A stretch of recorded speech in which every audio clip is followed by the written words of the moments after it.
ನಮಸ್ಕಾರ. ವಿಶ್ವವಾಣಿ ಟಿವಿ ಸ್ಪೆಷಲ್ನ crick party ವಿಶೇಷ ಕಾರ್ಯಕ್ರಮಕ್ಕೆ ಸ್ವಾಗತ. ನಾನು ರಂಗನಾಥ್.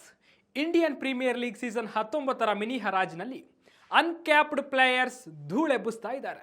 ಪ್ರಶಾಂತ್ ವೀರ್ ಮತ್ತು ಕಾರ್ತಿಕ್ ಶರ್ಮಾ ದೊಡ್ಡ ಮೊತ್ತಕ್ಕೆ ಮಾರಾಟವಾಗುವ ಮೂಲಕ IPL ಹರಾಜಿನ ಇತಿಹಾಸದಲ್ಲೇ ದಾಖಲೆಯನ್ನು ನಿರ್ಮಿಸಿದ್ದಾರೆ. ಉಭಯ ಆಟಗಾರರಿಗೆ ಚೆನ್ನೈ ಸೂಪರ್ ಕಿಂಗ್ಸ್ ಸೇರಿದಂತೆ ಹಲವು ಫ್ರಾಂಚೈಸಿಗಳ ನಡುವೆ ತೀವ್ರ ಬಿಡ್ಡಿಂಗ್ ಪೈಪೋಟಿ ನಡೆಯಿತು.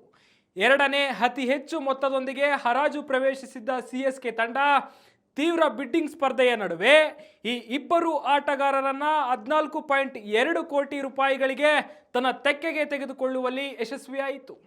ಪ್ರಶಾಂತ್ ವೀರ್ ಮತ್ತು ಕಾರ್ತಿಕ್ ಶರ್ಮಾ 30 ಲಕ್ಷ ರೂಪಾಯಿ ಮೂಲ ಬೆಲೆ ಹೊಂದಿದ್ದು IPL ಇತಿಹಾಸದಲ್ಲೇ 10 ಲಕ್ಷ ಕೋಟಿಗೂ ಹೆಚ್ಚು ಮೊತ್ತಕ್ಕೆ ಮಾರಾಟವಾದ ಮೊದಲ ಅನ್ಕ್ಯಾಪ್ಡ್ ಪ್ಲೇಯರ್ಸ್ ಎನಿಸಿಕೊಂಡಿದ್ದಾರೆ.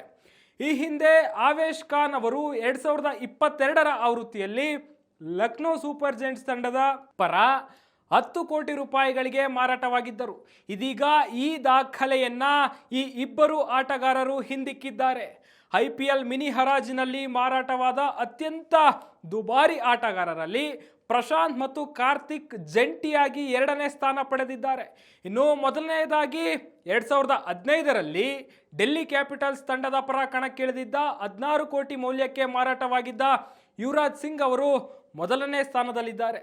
ಪ್ರಶಾಂತ್ ಕಿಶೋರ್ ಮತ್ತು ಕಾರ್ತಿಕ್ ಶರ್ಮಾ CSK ಇತಿಹಾಸದಲ್ಲಿ ಹರಾಜಿನ ಮೂಲಕ ಅತಿ ಹೆಚ್ಚು ಮೊತ್ತಕ್ಕೆ ಮಾರಾಟವಾದ ದುಬಾರಿ ಆಟಗಾರರೆಂದೆನಿಸಿಕೊಂಡಿದ್ದಾರೆ. ಆರಂಭದಿಂದಲೂ ಈ ಇಬ್ಬರು ಆಟಗಾರರಿಗೆ ಸನ್ರೈಸರ್ಸ್ ಹೈದರಾಬಾದ್ ಮತ್ತು ಚೆನ್ನೈ ಸೂಪರ್ ಕಿಂಗ್ಸ್ ಫ್ರಾಂಚೈಸಿಗಳ ನಡುವೆ ತೀವ್ರ ಬಿಡ್ಡಿಂಗ್ ಪೈಪೋಟಿ ನಡೆಯಿತು. CSK 14 ಕೋಟಿಯ ತನಕ ಬಿಡ್ ಮಾಡಿತು. ಆದರೆ ಅಂತಿಮವಾಗಿ CSK ತಂಡದ ಕೈ ಮೇಲಾಯಿತು. 14.2 ಕೋಟಿ ರೂಪಾಯಿಗಳಿಗೆ ಪ್ರಶಾಂತ್ ವೀರ್ ಅವರನ್ನು ಖರೀದಿಸುವಲ್ಲಿ ಚೆನ್ನೈ ಸೂಪರ್ ಕಿಂಗ್ಸ್ ಫ್ರಾಂಚೈಸಿ ಯಶಸ್ವಿಯಾಯಿತು. ಉತ್ತರ ಪ್ರದೇಶ ಮೂಲದ ಪ್ರಶಾಂತ್ ವೀರ್ T20 ಕ್ರಿಕೆಟ್ಗೆ 2023ರ ಅಕ್ಟೋಬರ್ನಲ್ಲಿ ತಮಿಳುನಾಡು ವಿರುದ್ಧ ಪಾದಾರ್ಪಣೆ ಮಾಡಿದರು. ಅವರು ಈವರೆಗೆ T20 ಕ್ರಿಕೆಟ್ನಲ್ಲಿ 400 ರನ್ ಬಾರಿಸಿದ್ದಾರೆ. ಇದರೊಂದಿಗೆ ಇವತ್ತಿನ ವಿಶೇಷ ಕಾರ್ಯಕ್ರಮ ಮುಗಿಸ್ತಾ ಇದ್ದೇನೆ. ಮತ್ತಷ್ಟು ವೈವಿಧ್ಯಮಯ ಸುದ್ದಿಗಳಿಗಾಗಿ ನೋಡ್ತಾ ಇರಿ ವಿಶ್ವವಾಣಿ ಟಿವಿ. ಇಂಟ್ರೆಸ್ಟಿಂಗ್ ಮತ್ತು ಇನ್ಫಾರ್ಮೇಟಿವ್ ವಿಡಿಯೋಗಳನ್ನ ಮಿಸ್ ಮಾಡ್ಕೋಬೇಡಿ. ಈಗಲೇ ಸಬ್ಸ್ಕ್ರೈಬ್ ಮಾಡಿ.